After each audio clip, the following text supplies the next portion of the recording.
नमस्कार।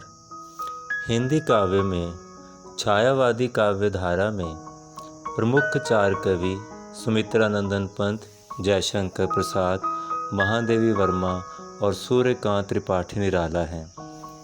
आज हम सुमित्रानंदन पंत जी छायावादी काव्य में प्रमुख स्थान रखते हैं, इस विषय पर बात करेंगे।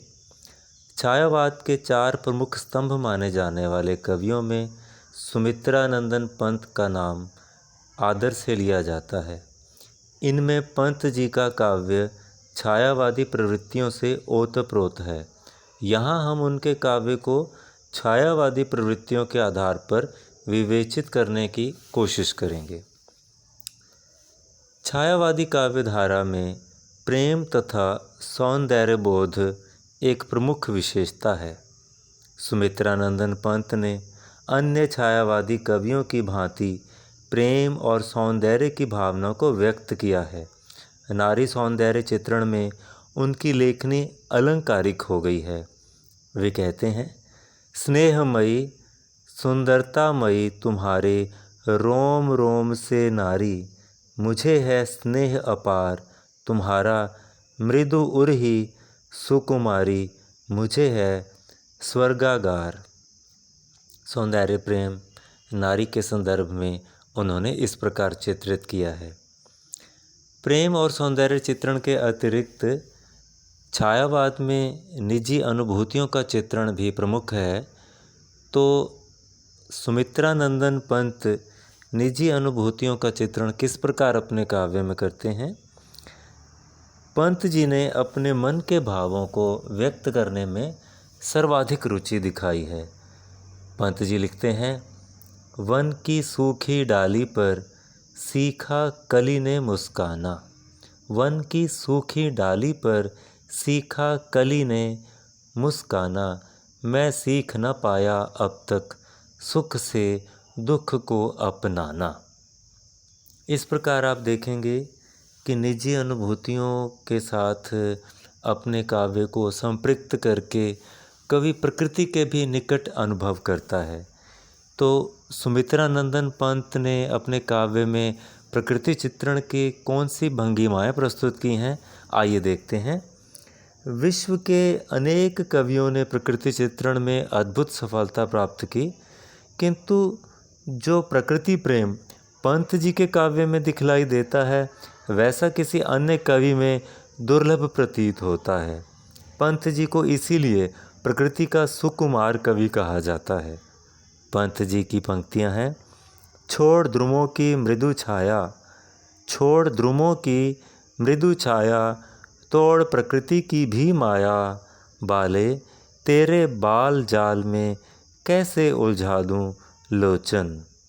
अथवा उनकी काव्य पंक्तियां हैं, नव वसंत की रूप राशि का ऋतु उत्सव यह उपवन।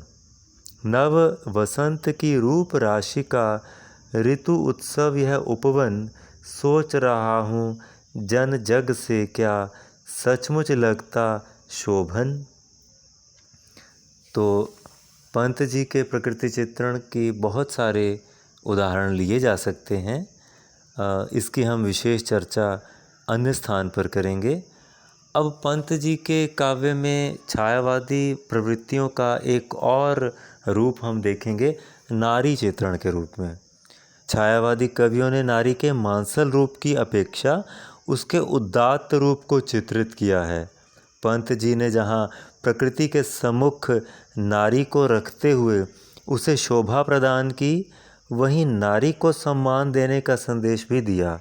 उनके नारी विषयक विचारों की गरिमा निम्नोक्त उदाहरण से स्पष्ट हो जाती है।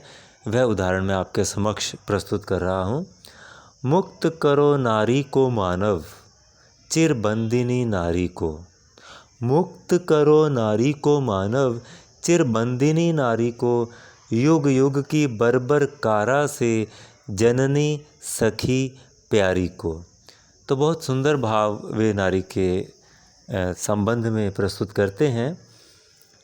पंत जी जिस प्रकार से प्रकृति के निकट हैं, तो स्वाभाविक था कि वे आध्यात्मिकता और दार्शनिकता से भी अपने काव्य को शोभायमान करते। तो उनके काव्य में प्राकृतिक सौंदर्य के अभूतपूर्व सफल चित्रण के साथ साथ दार्शनिकता का प्रस्फुटन होना सहज था। उन्होंने अपनी कविता को लिखते लिखते दार्शनिकता के प्रवाह में अपने आप को बहता हुआ पाया। प्रकृति के माध्यम से वे विचरत स्वर्ण किरण धरा पर ज्योति चरण की अनुभूति से अलौकिकता का चित्रण करते हैं। पंत जी प्रकृति के माध्यम से उपदेश करते हैं। वे लिखते हैं, हंसमुख प्रसून सिखलाते पल भर है जो हंस पाओ। हंसमुख प्रसून सिखलाते पल भर है जो हंस पाओ। अपने उर के सौरभ से जग का आंगन भर जाओ। इस प्रकार दार्शनिक भंगिमा से उन्होंने अपने काव्य को सुंदर बनाया है। यदि आध्यात्मिकता प्रकृति कवि का कंठहार बन जाए तो मानवतावाद उसकी लेखनी से सहज ही प्रस्फुटित होने लगता है। कविवर पंत प्रकृति के कोमल चितेरे थे, परंतु अपने सामाजिक दायित्व को उन्होंने भुलाया नहीं। वे गांधी जी के सर्वोदय को मानव कल्याण का सिद्धांत मानते थे। उन्होंने मार्क्सवाद से भी प्रेरणा ग्रहण की। वे मनुष्य द्वारा मनुष्य के शोषण के विरुद्ध थे।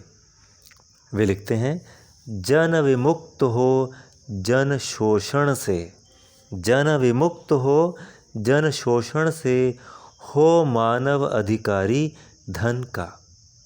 कवि एक ऐसे संसार का सपना देखता है जहाँ पर सभी सुखपूर्वक रह सकें।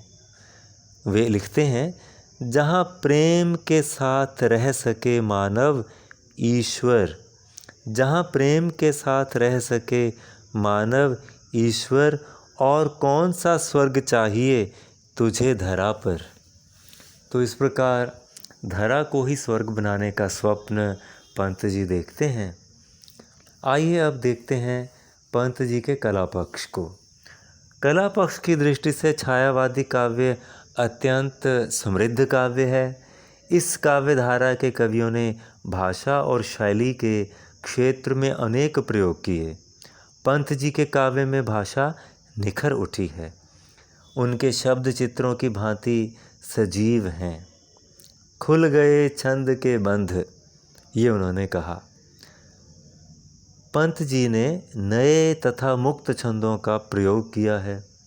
चित्रात्मकता से युक्त ये उदाहरण देखिए, बांसों का झुरमुट संध्या का झुटपुट, बांसों का झुरमुट संध्या का झुटपुट, हैं चहक रही चिड़ियाँ टी टुट टुट।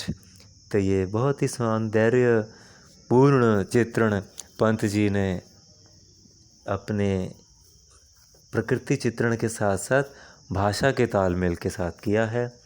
तो कवि ने अलंकारों में उपमा, रूपक, अनुप्रास, मानवीकरण आदि का विशेष रूप से प्रयोग किया है। धन्यवाद।